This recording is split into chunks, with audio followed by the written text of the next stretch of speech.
வணக்கம் தம்பிகளா, தங்கைகளா. Tamil Nadu sub inspector தேர்வுக்காக எவ்வளவு கடுமையா உழைக்கிறீங்க, ராப்பகலா கண்விழிச்சு படிக்கிறீங்கன்னு எனக்கு நல்லா தெரியும். உங்களுடைய இந்த முயற்சிக்கு என்னுடைய மனமார்ந்த வாழ்த்துக்கள். ஆனா உங்க எல்லோர்கிட்டையும் ஒரு முக்கியமான விஷயத்தை சொல்லத்தான் நான் வந்திருக்கேன். நல்லா ஞாபகம் வச்சுக்கோங்க, தேர்வுக்கு படிக்கிறது மட்டும் வெற்றியை தராது. நாம படிச்ச பாடங்களை திரும்ப திரும்ப தேர்வு எழுதி பார்க்கணும். அப்போதான் நம்மளோட பலம் என்ன, பலவீனம் என்னன்னு புரியும். தேர்வு நேரத்துல பதட்டம் இல்லாம நேரத்தை சரியா பயன்படுத்தி ஜெயிக்க முடியும். சரியா 25 வருஷத்துக்கு முன்னாடி உங்கள மாதிரியே நானும் இதே காக்கிச் சட்டை கனவோட இருந்த ஒரு மாணவன்தான்.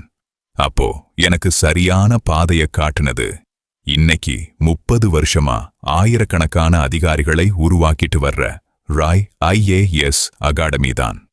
நான் கூட அவங்களோட டெஸ்ட் பேட்ச்ல சேர்ந்துதான் தேர்வு எழுதி பழகினேன்.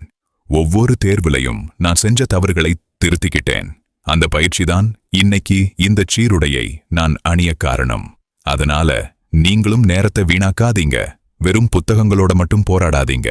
ராய் IAS அகாடமியோட டெஸ்ட் பேட்ச்ல சேருங்க, பயிற்சி எடுங்க, உங்க கனவை நனவாக்குங்க.